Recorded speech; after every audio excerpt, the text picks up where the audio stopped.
Hi viewers, welcome to our channel.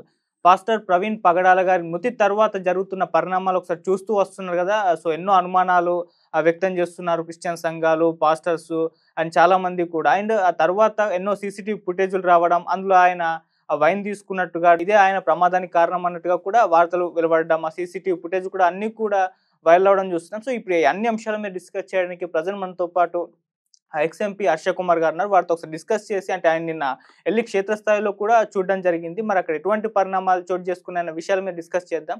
Sir నమస్కారం sir. నమస్కారం. Sir నిన్న మీరు ఆ ప్లేస్‌కి వెళ్ళడం, అక్కడ మొత్తం కూడా పరిశీలించడం చూడడం జరిగింది సార్. అంటే కొన్ని సీసీటీవీ ఫుటేజ్‌లు వచ్చాయి. ఆయన డ్రంక్ అండ్ డ్రైవ్ చేశారు. ఆయన వైన్స్ తీసుకున్నారు. అంతకుముందే 2 సార్లు ఆయన యాక్సిడెంట్ అయింది. ఆ తర్వాత యాక్సిడెంట్‌కి గురై ఆయన చనిపోవడానికి కారణమైంది అని చెప్పేసి మాట్లాడడం చూస్తున్నాం. మరి మీరు ఆ సీసీటీవీ ఫుటేజ్‌లు చూడడం గాని మీకేమనిపించింది? అండ్ మీరు అక్కడికి వెళ్లి ప్లేస్ పరిశీలించారు కదా. మీకు ఎటువంటి ఇన్ఫర్మేషన్ దొరికింది సార్ అక్కడ? ఎంత సిల్లీగా ఉందంటే, వాళ్ళు డ్రంక్ అండ్ డ్రైవ్ అని మీరు అంటున్నారు. డ్రంక్ అండ్ డ్రైవ్ అని మీరు ఎలా చెప్పగలరు? అంటే సీసీటీవీ ఫుటేజ్ వీళ్ళు లీక్ చేస్తున్నారు. త్రాగడం చూసారా? లేదు సార్. ఆ సీసీటీవీ ఫుటేజ్‌లు మీడియా చేతులకు ఎలాగెళ్ళినాయండి? రిసీప్ట్లు కూడా వెళ్ళిపోయినాయి కదా. అవును సార్. ఆయన ఫోన్‌లో ఉండాల్సిన రిసీప్ట్లు మీడియా చేతికెళ్ళినాయి. పోలీసులు చేసిన ఇన్వెస్టిగేషన్ మీడియా చేతికి వెళ్ళిపోయింది. ఏబిఎన్‌కి, టీవీ5కి, లేదంటే ఆర్టీవీ, ఇవన్నిటికి వెళ్ళిపోయింది. మా దగ్గరికి ఫస్ట్ వచ్చిందని చెప్తున్నారు. పోలీసుల దగ్గర ఉండాల్సిన సీసీటీవీ ఫుటేజ్‌లు మీడియా దగ్గరికి వెళ్ళాల్సిన అవసరం ఏంటి? ఓకే. ఫస్ట్ అంటే ఇతన్ని క్యారెక్టర్‌ని అసాసినేషన్ ట్రై చేస్తున్నారు. క్యారెక్టర్‌ని అసాసినేషన్ చేయడానికి ట్రై చేస్తారు. అంత అవసరం పోలీసులకి ఎందుకు? ఒక వ్యక్తి మీద అంత కక్ష ఎందుకు అంత తాపత్రయపడిపోతున్నారు? ఇవన్నీ చూపించి యాక్సిడెంట్ అని నమ్మించడానికి. డైరెక్ట్‌గా ఇవన్నీ కూడా మాకు దొరికినాయని పోలీసులే ప్రెస్ మీట్స్ పెట్టి చెప్పొచ్చు కదా. పెట్టిన ప్రెస్ మీట్ ఏమో అక్కడ సీసీటీవీ ఫుటేజ్‌లు కనపడినయన్నీ కనపడకుండా పెట్టారు స్పీడ్‌గా. ఇప్పుడు ఈ సీసీటీవీ ఫుటేజ్‌లన్నీ చాలా క్లియర్‌గా చాలా పెడుతున్నారు. What is the reason behind then? ఏంటి కారణం ఏంటి? అందు గురించే పోలీసుల ఇన్వెస్టిగేషన్ మీద వీళ్ళు ఎవరి ఆర్డర్స్‌కో తలొగ్గి వీళ్ళు దర్యాప్తుని ఆ రకంగా తీసుకెళ్తున్నారు అనిపిస్తుంది. ఈ సీసీటీవీ ఫుటేజ్‌లు అన్నీ కూడా ఎవరి దగ్గర ఉండాలండి? పోలీసులు ఉండాలి. పోలీసులు రిలీజ్ చేయాలి. వీళ్ళు మీడియాలకి లీకేజ్‌లు ఇచ్చి చేయాల్సిన అవసరం ఏంటండి వీళ్ళకి? చెప్పండి సార్. మీరు కూడా ఆ సీసీటీవీలు నమ్మేసి డ్రంక్ అండ్ డ్రైవ్ అనేసి మీరు కూడా అన్నారు. అంటే అలా ప్రొజెక్ట్ చేస్తున్నారు అన్నాను సార్. అలా ప్రొజెక్ట్ చేస్తున్నారు అన్నాను. అలాగే ఇప్పుడు జనరల్‌గా డ్రంక్ అండ్ డ్రైవ్ కేసు అని అనిపిస్తుంది అని అంటే, ఇప్పుడు నేను ఎందుకు అంటున్నానంటే, ఎందుకు అంత కక్ష అతని మీద? ఆయన ఎందుకు అంత క్యారెక్టర్ అసాసినేషన్ చేస్తా ఉన్నారు? తప్పు కదా ఒక మనిషిని, చనిపోయిన మనిషి మీద. ఇప్పుడు డైరెక్ట్‌గా వాళ్ళు ఇవన్నీ పోలీసులు పెట్టారనుకోండి, ఇన్వెస్టిగేషన్‌లో మాకు ఈ విషయాలు తెలిసినాయి. దాంట్లో తప్పేం లేదు కదా. ఫ్రమ్ ది బిగినింగ్ నుంచి కూడా పోలీసులు తప్పులు చేస్తానే ఉన్నారు. వాళ్ళు చేసిన రాంగ్ వల్ల మాకు ఉండి కొలిది ఇది హత్య అనే ఆలోచన బలపడుతుంది. అక్కడ చూస్తేనేమో చిన్న గొయ్య, రోడ్డు ఇలా ఉందనుకోండి, ఈ గొయ్య 3 అడుగులు ఉంటదండి. ఇలా స్లోప్‌గా అయితే 10-12 అడుగులు ఉంటది. రోడ్ ఇది గొయ్య రోడ్ నుంచి 3 అడుగుల్లోనే ఉంటది. స్లోప్ 10 అడుగులు ఉంటది. ఆ 10 అడుగులు ఇలా స్లోప్‌గా వెళ్తే 10 అడుగులు కౌంట్ వచ్చింది నాకు. ఈ 10 అడుగులు బండి వెళ్ళి స్పీడ్‌లో వెళ్ళి బండి మీద పడిపోయి చనిపోవడానికి నా ఉద్దేశంలో ఆస్కారం తక్కువ. ఒక యాక్సిడెంట్ ఒక్కోలా ఉంటది అనుకోండి. నేను ఒకసారి ఏకంగా 160 స్పీడ్‌లో లారీని కొట్టాను. ఫ్రంట్ సీట్‌లోనే కూర్చున్నాను. లారీ ముందు టైర్ వచ్చి వెనక టైర్‌కి వెళ్ళిపోయింది. లారీ కింద ఉన్నాను నేను. కొంచెంసేపు ఏం తెలియలేదు. కొంచెం డిమ్ అయిపోయింది. ఏమీ లేవు. సీటు బెల్ట్ పెట్టుకోలేదు. ఏవి ఓపెన్ కూడా అవ్వలేదు. మరి ఓపెన్ అయ్యాయేమో కూడా తెలియదు. సరే రే అని అడిగాను. సార్ అన్నాడు. బతికున్నావా? బతికే ఉన్నాను సార్ అన్నాడు డ్రైవర్. మెల్లిగా డోర్ తీసుకుని వచ్చాను. వచ్చి పడిపోయాను. ఏం తెలియట్లేదు. తెలిసింది సార్ దారంతో పోయే వాళ్ళందరూ ఎవరు వచ్చారు? హర్ష కుమార్ గారు, ఎంపీ గారు. హాస్పిటల్ తీసుకెళ్లారు. ఈ లోపల స్క్రోలింగ్లు కొవ్వూరు బ్రిడ్జ్ దగ్గర మా ఫ్యామిలీ అంతా వచ్చారు. నన్ను ఎక్కించుకున్నారు. అది ఆళ్ళు వ్యాన్‌లో ఎక్కారు. హాస్పిటల్‌కి తీసుకెళ్ళారు. హ్మ్. అంత పెద్ద యాక్సిడెంట్. అంటే ఒక్కోసారి ఇలా చిన్నది తగిలినా చనిపోతారు. అది నేను చెప్పట్లేదు కానీ దీనికి హ్మ్. అంటే ఇన్సిడెంట్ ఇలా ఉంటాయి. ఓకే. ఇప్పుడు ఈ ఇన్సిడెంట్‌లో అంత చనిపోవలసినంత సీన్ అన్నది నాకైతే కనబడట్లేదు. ఓకే. అందు గురించి నేనంత ఖచ్చితంగా చెప్తున్నాను. ఇది చనిపోవడానికి ఆస్కారం లేదు. హ్మ్. చాలా టైమ్ మంది ఆఫ్ డెత్‌గా పోలీసులు చెప్పట్లే. ఆ! డాక్టర్స్ చెప్పట్లే. పోస్ట్ మార్టం రిపోర్ట్ 2 రోజుల్లో ఇస్తా అన్నారండి. Okay sir. శనివారం ఇస్తా అన్నారండి. హ్మ్. ఈవేళ మంగళవారం అండి. హ్మ్. మంగళవారమా? బుధవారమా? ఇవాళ మంగళవారమే సార్. 3 రోజులయిందండి లేట్ అయ్యి. హ్మ్. 3 రోజులకి ఇస్తా అన్నది ఇంకో 6 రోజులయింది. ఎందుకు పోస్ట్ మార్టం ప్రిలిమినరీ రిపోర్ట్ ఇవ్వట్లేదు? ఏం చెప్పాలనుకుని ప్రిలిమినరీ రిపోర్ట్ ఇవ్వలేకపోతున్నారు. ఈ లేట్ అన్నిటికి అనుమానాలు పెరుగుతాయి తప్పితే అనుమానాలు తరగవు కదండీ! అవును. ఉండి కొలిది ఫ్రమ్ ది బిగినింగ్ నుంచి ఈ తాత్సరం అన్ని చేయడం వల్ల వాళ్ళనుకుంటున్నారు దీని యొక్క గ్రావిటీని తగ్గించొచ్చని పోలీసులు అనుకుంటారు. అన్ని కేసుల్లో అలా ఉండదు. కొన్ని కేసుల్లో హ్మ్. ఉండి కొలిది పోలీసులు చేసే లేట్ వల్ల హ్మ్. ఇంకా యాంగ్జైటీ పెరిగిపోయి యాజిటేషన్ కూడా ఇంకా ఎక్కువైపోద్ది. ఇప్పుడు అదే జరుగుతుంది. ప్రతి ఊర్లోనూ క్రైస్తవ సంఘాలన్నీ ర్యాలీలు చేస్తున్నాయి. హ్మ్. అది మంచిది కాదు కదా గవర్నమెంట్‌కి. గవర్నమెంట్ ఏం చేస్తుంది? పోలీసులు ఇన్ని రోజులు ప్రిలిమినరీ రిపోర్ట్ అవ్వాలంటే బాధ్యత గల సీఎం గాని, డిప్యూటీ సీఎం గాని, కన్సర్న్ మినిస్టర్ గాని, ఎవరైనా హోమ్ మినిస్టర్ గాని దిస్ ఈస్ ది ఇలా జరిగింది. ఆ! దర్యాప్తు చేస్తున్నాం అనుమానాస్పద మృతి. ఎంతకాలం అనుమానాస్పద మృతి? ఏదో చెప్పాలి గదా! అతను ట్రావెల్ అయ్యే ప్రదేశంలో కలిసిన పర్సన్స్ ట్రాఫిక్ పోలీస్‌ని ఇంటర్వ్యూ చేశారు. ఆ వైన్ షాపు అతన్ని కూడా ఇంటర్వ్యూ చేశారు. అండ్ పెట్రోల్ బంక్‌లో అతన్ని కూడా బయట తీసుకోవడం చూసాం. సో, వాళ్ళందరూ కూడా వాళ్ళ వాళ్ళ అభిప్రాయం అంటే ఏం జరిగిందన్న దాని చెప్పారు సార్. అవన్నీ మీరు చూస్తారు కదా! మీకేమనిపించింది సార్ వాళ్ళ మాటలు విన్న తర్వాత? ఒక ఎస్ఐ హ్మ్. ట్రాఫిక్ ఎస్ఐయో, ఏఎస్ఐయో సంథింగ్. అవును. ఇప్పుడు అతనికి డౌటొచ్చింది. హ్మ్. పలానా వోడు ట్రోల్ అవుతున్నాడు. ఈడు మనల్ని కలిసాడు కదా! హ్మ్. అన్నది అతనికి డౌటొచ్చింది. హ్మ్. డౌటొస్తే మీడియాకిని, సోషల్ మీడియాకి ఎందుకు చెప్పాలండి? ఓకే. వెంటనే ఎవరికి రిపోర్ట్ చేయాలండి అతను? పోలీసులకి.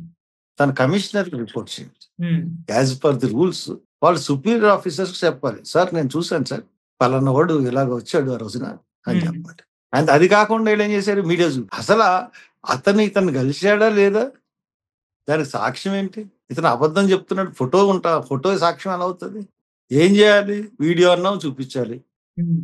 వీడియో కూడా లేదుగా ఆళ్ళ దగ్గర. ఓకే. అవునండి మొన్న కలిసాడు. టీ కొట్టోడేమో అవునండి ఆడు ఇలాగ చేద్దాం ఇయన్నీ ఎవరు నమ్ముతారు? మీ దగ్గర సాక్ష్యం లేకుండా చెప్పే మాటలు ఎలా నమ్ముతాం చెప్పండి? అంటే ఇప్పటివరకు రిలీజ్ అయిన సీసీటీవీ ఫుటేజ్ ఫేక్ అండ్ వీళ్ళు చెప్పేటియన్నీ అబద్ధాలు అంతేనా సార్? నేను అలాగనట్లేదు. హ్మ్. ఫేకో, రైటో హ్మ్. మీడియా సంస్థలకి ఇవ్వకూడదు కదా! ఓకే.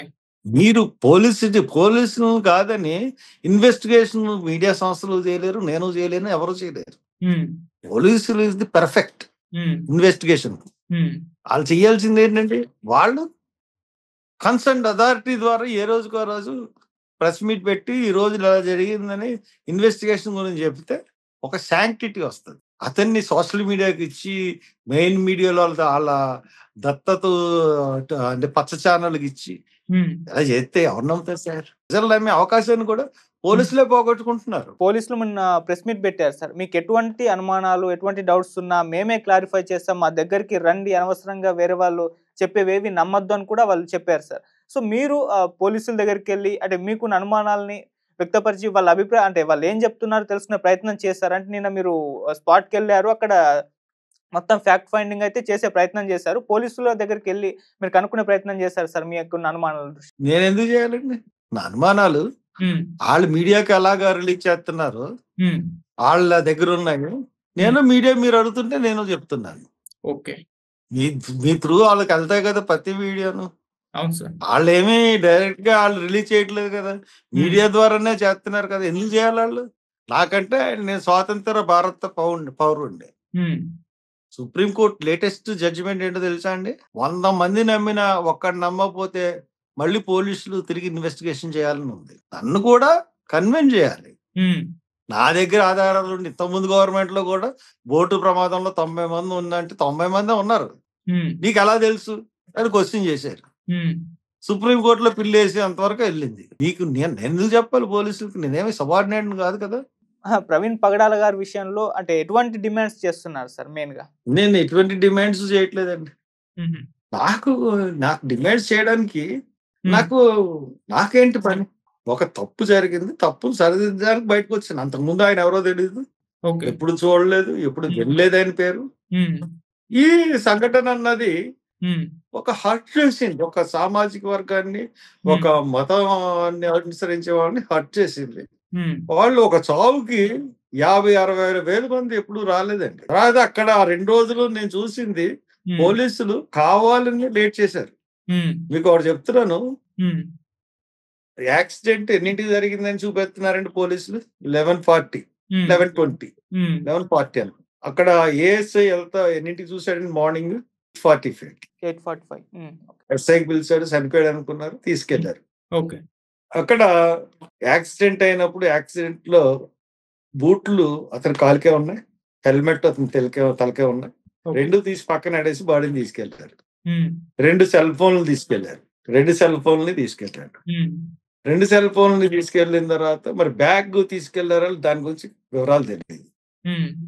ఆ బ్యాగ్ వేలాడిపోతుంటే నా డ్రైవ్ చేస్తున్నాడని ఒక అనుమానితుడు చెప్పాడు అని చెప్పి కూడా ఎస్పీ గారు ప్రెస్ మీట్ లో చెప్పారు.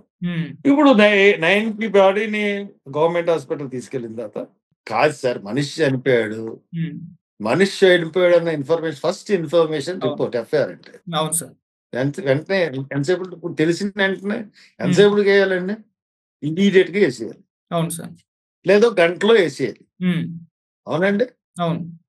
వాళ్ళు ఎప్పుడు వేసారు తెలుసండి? పోలీస్ డిపార్ట్మెంట్ ఎఫ్ఐఆర్ 7:30కి వేసారు. 8 అవర్స్ తర్వాత, వాళ్ళు బాడీ దొరికిన 8 అవర్స్ పైన తర్వాత వాళ్ళు ఎఫ్ఐఆర్ వేసారు. What is the reason behind that? నేను చెప్తున్నాయన్ని కూడా చాలా సాక్ష్యాధారాలు చెప్తున్నాను నేను. అన్నీ అక్కడ మీకు ఎప్పుడు ఎఫ్ఐఆర్ అన్న టైం కూడా వేస్తారు, టైం కూడా చెప్తున్నాను. తర్వాత వాళ్ళు ఎంక్వైరీ చేశారు. ఎంక్వైరీ చేసినప్పుడు యాజ్ పర్ ది రూల్స్ రక్త సంబంధికులు ఉండాలి. భార్య గాని పిల్లలు గాని ఉండాలి. భార్యను రప్పించలేదు, పిల్లల్ని రప్పించలేదు. ఎవరో దూర బంధువులు అని చెప్పి 2 బామర్దులు వచ్చారని చెప్పి వాళ్ళతో సంతకాలు పెట్టించుకుని ఈ రోజు ఎఫ్ఐఆర్ అయిన తర్వాత ఎంక్వైరీ రాయడం మొదలెట్టారు. అది ఎన్ని గంటలు రాశారో తెలుసండి? 7:30, మార్నింగ్ 7:30కి 10 గంటలు. సరే, మార్నింగ్ 7:30 వరకు రాయలేదు. ఇక్కడ 3 గంటలు 7:30 నుంచి 10:30 వరకు పనిచేస్తానే ఉన్నారు, చూశాను నేను. 3 గంటలు అయిపోయిన తర్వాత మార్నింగ్ 9కి వచ్చారు, రాయాలి. ఒక 2 అవర్స్, 10-11 అయిపోతాయి. ఎన్నింటికి ఇచ్చారు తెలుసా ఎంక్వైరీ రిపోర్ట్? 2 తర్వాత ఇచ్చారు. 2:30కో 2ంటికో ఇప్పుడు వచ్చి. అంటే దగ్గర ఎంక్వైరీ రాయడానికి ఏ బాడీ కన్నా 3-4 గంటలు పడితే ఈ బాడీకి 8 గంటలు ఎందుకు పట్టింది? పైగా వాళ్ళు అసలు ఎంక్వైరీ రాయడం మొదలెట్టకూడదు. ఎందుకు మొదలెట్టకూడదు? రక్త సంబంధికులు ఖచ్చితంగా ఉండాలి. ఆ రూల్ పాటించలేదు పోలీసులు. వాళ్ళు బామర్దులు అని చెప్తే మేము ఎలా నమ్ముతాం? పోలీసులు ఎలా నమ్మారో మాకు తెలియదు. నమ్మేశారు. సరే, ఎంక్వైరీ అయింది, పోస్ట్ మార్టం అయిపోయింది. పోస్ట్ మార్టం అయిన తర్వాత రిపోర్ట్, ప్రైమరీ రిపోర్ట్ ఎన్ని రోజుల్లో రావాలండి? 2-3 రోజుల్లో రావాలి. అంతే సార్. ఇవాళ ఎన్ని రోజులు అయిందండి? 6 డేస్ అయింది. 6 డేస్ అయింది. 26, 27, 28, 29, 30, 1 6 రోజులు అయింది. ఇప్పుడు దాకా పోస్ట్ మార్టం రిపోర్ట్ ఎందుకు రాలేదండి? ఇప్పుడు అతను డ్రంక్ అండ్ డ్రైవ్ అని ఈ కుహనా మేధావులను ఈ పెద్ద పెద్ద ఛానళ్ళు తెగ చెప్పి చూపెడుతున్నారు కదా. పోస్ట్ మార్టం బాడీ ఇప్పిన 2 గంటల్లో అతను డ్రంక్ అని అయితే ఇమీడియట్ గా చెప్పేయాలండి. ఇంటాక్సికేషన్ సిచ్యుయేషన్ లో ఉంటే ఇమీడియట్ గా తెలిసిపోతుంది. పోస్ట్ మార్టం బాడీని కొయ్యగానే తెలిసిపోతుంది.